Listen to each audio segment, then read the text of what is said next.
കേരളത്തിൽ ബി.ജെ.പി. ആണോ ഭരിക്കുന്നത്, അദാനി സൂപ്പർ ഗവൺമെന്റ് ആണോ? ഈ രണ്ട് പരാമർശങ്ങൾ അദ്ദേഹം നടത്തുകയുണ്ടായി. എന്നുവെച്ചാൽ അദാനി കരുതുന്നത് കേരളത്തിൽ ബി.ജെ.പി. ആണോ ഭരിക്കുന്നത്. അതിന്റെ വിശദീകരണത്തിൽ അദ്ദേഹം പറഞ്ഞു, ബി.ജെ.പി. ഭരിക്കുന്ന സംസ്ഥാനങ്ങളിലാണ് ഇതേപോലെ അദാനി വിചാരിക്കുന്നത് അതേപോലെ നടക്കുന്നത്. അപ്പോ അതിന്റെ അടിസ്ഥാനത്തിൽ കേരളത്തിൽ ബി.ജെ.പി. സർക്കാർ ഭരിക്കുന്നു എന്ന് ചോദിക്കുമ്പോ എ.ഐ.സി.സി. സംഘടനാ സെക്രട്ടറിക്ക് പോലും ഇപ്പോ കേരളത്തിലെ അനുഭവങ്ങളുടെ അടിസ്ഥാനത്തിൽ ബി.ജെ.പി. ആണോ ഭരിക്കുന്നത് എന്ന് സംശയം വരുന്നു എന്നാണ് അതിൽ നിന്ന് മനസ്സിലാക്കേണ്ടത്. ഇവിടെ നാം കാണേണ്ടത്, ഇന്നലെ ബഹുമാനപ്പെട്ട പ്രതിപക്ഷ നേതാവ് വ്യക്തമാക്കി എങ്ങനെയാണ് അദാനിയുടെ ഈ തുറമുഖ കമ്പനിയുടെ ഷെയറുകൾ കൈമാറിയിട്ടുള്ളത്. കരാർ വ്യവസ്ഥയെ പൂർണ്ണമായി ലംഘിച്ചുകൊണ്ടാണ് അദാനി ഷെയറുകൾ മെഡിറ്ററേനിയൻ ഷിപ്പിംഗ് കമ്പനിക്ക് വേണ്ടി കൈമാറിയിട്ടുള്ളത്. 49% ഷെയറുകൾ 13,200 കോടി രൂപയുടെ കൈമാറ്റം നടന്നിരിക്കുന്നു. സഭയിൽ മുഖ്യമന്ത്രി പറഞ്ഞത് ഞങ്ങൾക്കൊന്നും അറിയില്ല എന്നാണ്. എന്നാൽ കമ്പനി അധികൃതർ വ്യക്തമാക്കിയിട്ടുള്ളത് അനൌദ്യോഗികമായി അറിയിച്ചു എന്നുള്ളതാണ്. അത് ശരിവയ്ക്കുന്ന രൂപത്തിലുള്ള പ്രതികരണമാണ് ഇന്നലെ മുഖ്യമന്ത്രിയുടെ ഓഫീസിൽ നിന്ന് ഉണ്ടായിട്ടുള്ളത്. നിലവിലുള്ള കരാർ അനുസരിച്ച് പ്രയർ അപ്രൂവൽ വേണം, മുൻകൂർ അനുമതി വേണമെന്ന് കൃത്യമായി നിഷ്കർഷിച്ചിട്ടുള്ള അല്ലെങ്കിൽ കൃത്യമായ വ്യവസ്ഥയുള്ള സാഹചര്യത്തിൽ സെബിയിൽ ഈ എഗ്രിമെന്റിലേക്ക് എത്തി എന്ന് പറഞ്ഞ് സമർപ്പിച്ചതിന് ശേഷവും കേരളത്തിന്റെ മുഖ്യമന്ത്രി അസംതൃപ്തി പ്രകടിപ്പിച്ചു എന്നുള്ളതാണ്. അപ്പൊ നിയമവിരുദ്ധമായ ഒരു കാര്യം നടന്നിരിക്കുന്നു. കരാർ വ്യവസ്ഥകളുടെ പരസ്യമായ ലംഘനം അടക്കുമ്പോ ഒരു അസംതൃപ്തി എന്ന വാക്കുകൊണ്ടാണോ അവനെ പരാമർശിക്കേണ്ടത്?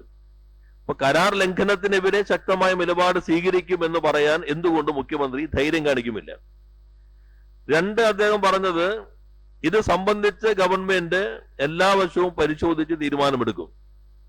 അതിലാണ് നാം വളരെ ഗൗരവമായി കാണേണ്ടത്. ഇപ്പോ ഇവർ കൊടുത്ത എംപവേർഡ് കമ്മിറ്റി പരിശോധിക്കും. തുറമുഖ വകുപ്പ് കൈകാര്യം ചെയ്യുന്നത് മുഖ്യമന്ത്രിയാണ്. തുറമുഖ സെക്രട്ടറി മുഖ്യമന്ത്രിയുടെ സെക്രട്ടറി കൂടിയാണ്. ഇങ്ങനെ ഒരു കരാർ വരുമ്പോ അതിന്റെ ആദ്യത്തെ പരിശോധന എംപവേർഡ് കമ്മിറ്റി നടത്തിക്കഴിഞ്ഞാൽ അത് സ്വാഭാവികമായിട്ടും തുറമുഖ വകുപ്പിന്റെ കയ്യിലേക്ക് വരും. തുറമുഖ സെക്രട്ടറി രത്തൻ കേൽക്കർ പരിശോധിക്കും. രത്തൻ കേൽക്കർ പരിശോധിച്ചിട്ട് തുറമുഖ മന്ത്രി ശ്രീ വി.ഡി. സതീശന് കൊടുക്കും. തുറമുഖ മന്ത്രി പരിശോധിച്ചിട്ട് മുഖ്യമന്ത്രി വി.ഡി. സതീശന് കൊടുക്കും. എന്തെങ്കിലും ഭരണപരമായ സംശയങ്ങൾ ഉണ്ടെങ്കിൽ മുഖ്യമന്ത്രി വി.ഡി. സതീശൻ അദ്ദേഹത്തിന്റെ സെക്രട്ടറി രത്തൻ കേൽക്കർ കൊടുക്കും. അത് കഴിഞ്ഞാൽ അടുത്ത ഘട്ടം ധനപരമായ ബാധ്യതകൾ എന്തെങ്കിലും ഉണ്ടോ എന്ന് പരിശോധിക്കലായിരിക്കും. അപ്പൊ മുഖ്യമന്ത്രി നേരെ ധനകാര്യ വകുപ്പ് മന്ത്രി ശ്രീ വി.ഡി. സതീശന് കൊടുക്കും. ധനകാര്യ വകുപ്പ് അത് പരിശോധിച്ചിട്ട് മുഖ്യമന്ത്രി വി.ഡി. സതീശന് കൊടുക്കും. മുഖ്യമന്ത്രി വി.ഡി. സതീശൻ അത് പരിശോധിച്ചിട്ട് നിയമപരമായിട്ടുള്ള സ്റ്റാറ്റസ് എന്താണ്, നിയമപരമായിട്ടുള്ള വശങ്ങൾ എന്താണ് എന്ന് പരിശോധിക്കാൻ നിയമവകുപ്പ് മന്ത്രി വി.ഡി. സതീശന് കൊടുക്കും. നിയമവകുപ്പ് മന്ത്രി വി.ഡി. സതീശൻ പരിശോധിച്ചിട്ട് മുഖ്യമന്ത്രി വി.ഡി. സതീശന് കൊടുക്കും.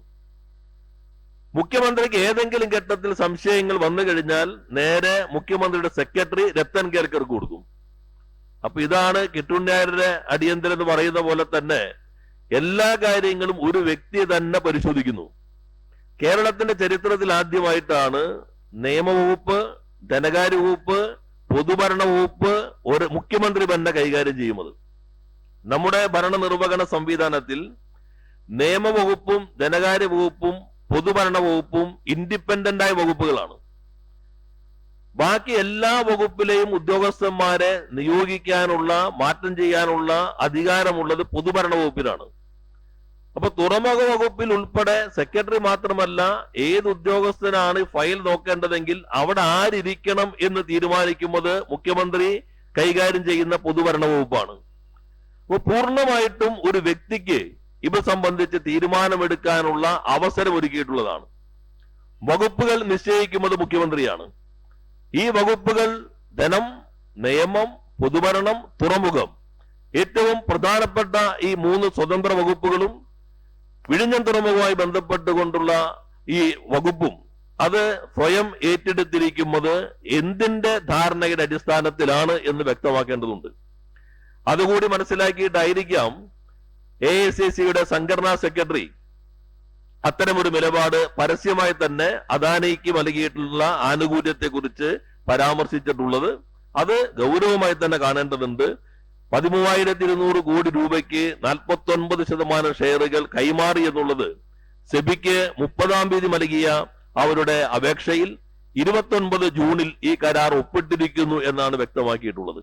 അപ്പൊ പ്രകടമായ നിയമലംഘനം നടന്ന സന്ദർഭത്തിൽ അത് സംബന്ധിച്ച് ശക്തമായ നിലപാട് സ്വീകരിക്കാതെ അതൃപ്തി എന്ന ഒരു വാക്കിനകത്താണ് മുഖ്യമന്ത്രിയുടെ ഓഫീസ് ഇപ്പൊ പ്രതികരണം ഒതുക്കിയിട്ടുള്ളത്. രണ്ടാമത്തെ കാര്യം മദ്യ നികുതിയെ സംബന്ധിച്ചാണ്. വീര്യം കുറഞ്ഞ മദ്യത്തിന് നികുതി നിശ്ചയിക്കുക എന്നുള്ളത് ഇപ്പോ ഫിനാൻസ് ബില്ലിലൂടെ സംസ്ഥാനത്തെ നിയമത്തിന്റെ ഭാഗമായി.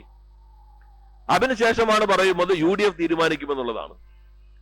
എന്നാൽ നിയമം പാസാക്കി കഴിഞ്ഞാൽ ഇനി ആ വ്യവസ്ഥ മാറണമെങ്കിൽ മറ്റൊരു നിയമം കൊണ്ട് മാത്രമേ സാധ്യമാവുകയുള്ളൂ. പാർലമെന്റിനകത്ത് ബില്ലുകൾ സ്റ്റാൻഡിംഗ് കമ്മിറ്റിക്ക് വിടുന്നില്ല എന്ന വിമർശനം തുടർച്ചയായി പ്രതിപക്ഷം ഉയർത്തുമ്പോ അതിനെ ശക്തമായി മുൻപിൽ നിന്ന് നയിക്കുന്ന രാഹുൽ ഗാന്ധിയാണ്. കോൺഗ്രസിനും അതേ അഭിപ്രായം തന്നെയാണ് പാർലമെന്റിനെ സംബന്ധിച്ചുള്ളത്. ബില്ലുകൾ സ്റ്റാൻഡിംഗ് കമ്മിറ്റിയുടെ സ്ക്രൂട്ടിനിക്ക് വിധേയമാക്കുമില്ല, ജനാധിപത്യ വിരുദ്ധമായി പാസാക്കുന്നു എന്ന് മോഡി ഭരണത്തെ വിമർശിക്കുന്ന കോൺഗ്രസിന്റെ മുഖ്യമന്ത്രി കേരളത്തിൽ ഇതുവരെ കാണാത്ത രൂപത്തിൽ ഫിനാൻസ് ബില്ല് സബ്ജക്ട് കമ്മിറ്റിക്ക് വിടാതെ ഏകപക്ഷീയമായി ഈ ഭൂരിപക്ഷത്തെ ഉപയോഗിച്ച് പാസാക്കിയെടുക്കുന്ന കാഴ്ചയ്ക്കാണ് നിയമസഭ സാക്ഷ്യം വഹിച്ചത്. ഇനി അത് മാറ്റണമെങ്കിൽ വീണ്ടും നിയമസഭയിൽ ബില്ല് വരണം. യഥാർത്ഥത്തിൽ ഇവർ പറയുന്നത് UDF തീരുമാനിച്ചാൽ വിൽക്കണമല്ലോ, അപ്പൊ അതിന് നികുതി വേണമല്ലോ.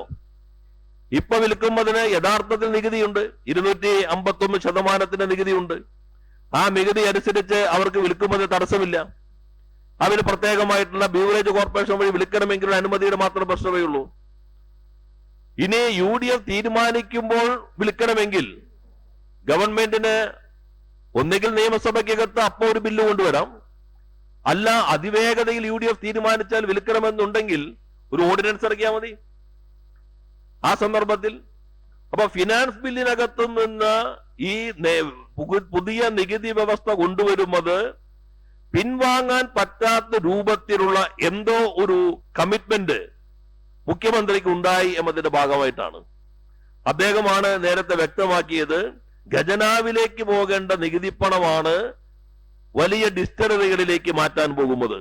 അത് വലിയ അഴിമതിക്ക് കളമൊരുക്കുന്നു, ഞങ്ങൾ മനസ്സിലാക്കിയിട്ടുണ്ട് എന്ന് നിങ്ങൾ അറിഞ്ഞോളൂ എന്ന് പരസ്യമായി പറഞ്ഞയാൾ മുഖ്യമന്ത്രിയായി കഴിഞ്ഞപ്പോ ഖജനാവിലേക്ക് വരേണ്ട പണം ഡിസ്റ്ററികൾക്ക് നൽകുന്ന നികുതി നിർദ്ദേശം എല്ലാ മാനദണ്ഡങ്ങളും ഒഴിവാക്കിക്കൊണ്ട് അവതരിപ്പിച്ചിരിക്കുന്നു എന്നുള്ളതാണ്.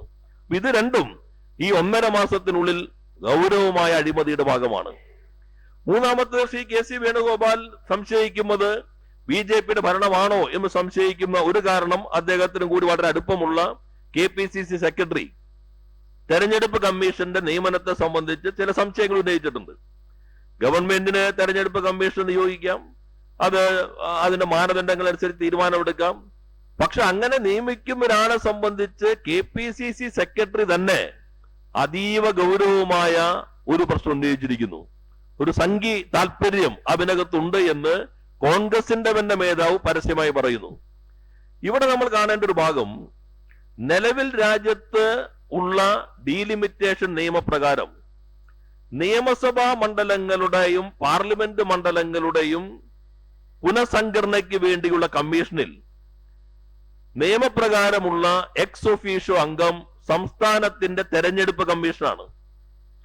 കേരളത്തിൽ കഴിഞ്ഞ തവണ നിയമസഭാ മണ്ഡലങ്ങൾ പുനഃസംഘടിപ്പിച്ച ഘട്ടത്തിൽ അന്നത്തെ സംസ്ഥാന തെരഞ്ഞെടുപ്പ് കമ്മീഷണറായിട്ടുള്ള ശ്രീ മോഹൻദാസ് ആ ഡീലിമിറ്റേഷൻ കമ്മീഷനിൽ അംഗമായിരുന്നു.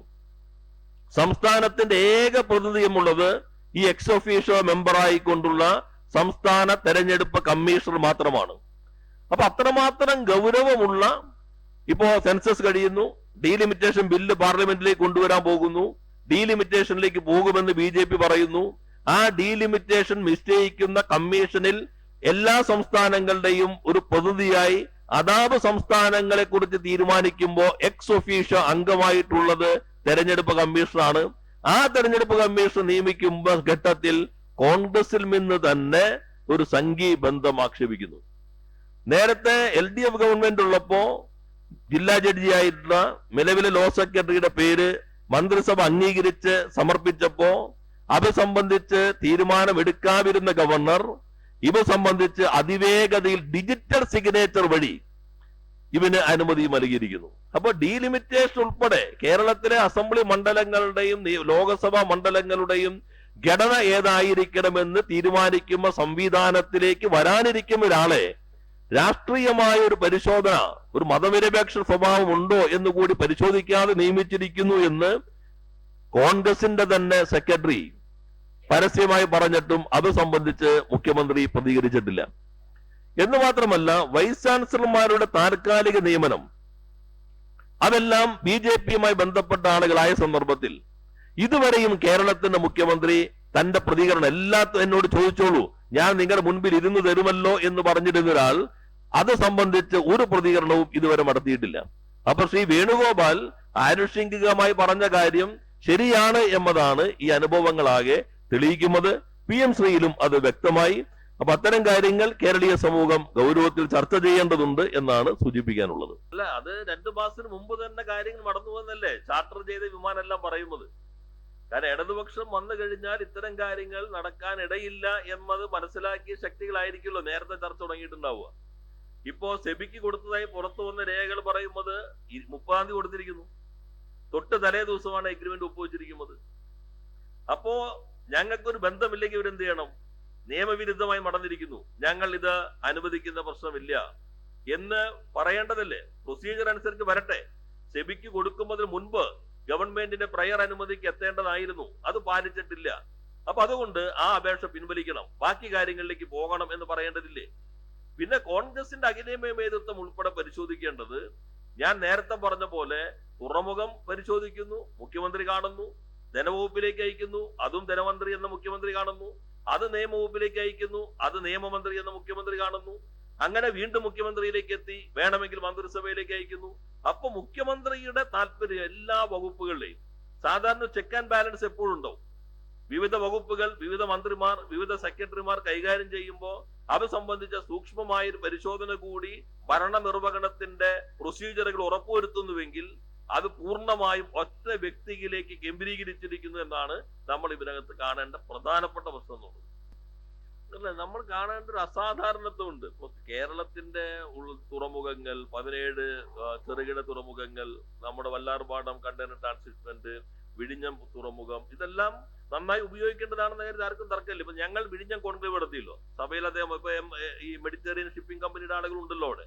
പക്ഷെ വിഴിഞ്ഞം കോൺക്ലേവ് എന്നുള്ളത് അവിടത്തെ ലോജിസ്റ്റിക് പാർക്കുകൾ, മാനുഫാക്ചറിങ് ക്ലസ്റ്ററുകൾ, ഇത് ഉപയോഗിച്ചിട്ട് വെറുതെ ഈ ഒഴിഞ്ഞ കണ്ടെയ്നർ വന്ന് തിരിച്ചു കയറി പോകുന്നു എന്നതുകൊണ്ട് നമ്മുടെ എക്കണോമിക്ക് പ്രതീക്ഷിക്കും അത്ര ഗുണം ഉണ്ടാവില്ല. അപ്പൊ അതുകൊണ്ട് ലോജിസ്റ്റിക്സ് വേണം. പിന്നെ ഞങ്ങൾ നേരത്തെ പറഞ്ഞതുപോലെ ലോകത്തുനിന്ന് എമ്പാടുന്നുള്ള അസംസ്കൃത വസ്തുക്കൾ ഇങ്ങോട്ട് വരികയും അല്ലെങ്കിൽ പല പാർട്സുകൾ ഇങ്ങോട്ട് വരികയും അത് അസംബിൾ ചെയ്ത് പുതിയ ഉൽപ്പന്നമായിട്ട് ലോകത്തിന്റെ പല ഭാഗങ്ങളിലേക്ക് കൊണ്ടുപോകാൻ പറ്റുന്ന മാനുഫാക്ചറിംഗ് സംവിധാനങ്ങൾ വിഴിഞ്ഞത്തിനോട് ചേർന്ന് വികസിക്കണം. അതിനുവേണ്ടിയാണ് 1000 കോടി രൂപ വരെ വായ്പ എടുക്കാൻ കിൻഫ്രയ്ക്ക് നേരിട്ട് അനുമതി നൽകി. വിഴിഞ്ഞം കോൺക്ലേവ് സംഘടിപ്പിച്ചു. അതിലെല്ലാം ഇവരെല്ലാം പങ്കെടുത്തിട്ടുണ്ട്.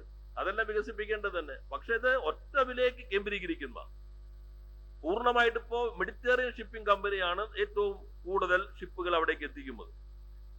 ആ കമ്പനിക്ക് തന്നെ ഈ പോർട്ടിന്റെ പൂർണ്ണ നിയന്ത്രണം വന്നാൽ ആ കമ്പനിയുടെ താല്പര്യങ്ങൾക്കനുസൃതമായ വ്യവസ്ഥകളായിരിക്കും അവിടേക്ക് വരിക. അങ്ങനെ വന്നു കഴിഞ്ഞാൽ ഒരു സ്വതന്ത്രമായ മത്സരം ഇല്ലാതാകും, മൊണോപ്പൊളിയിലേക്ക് പോകും.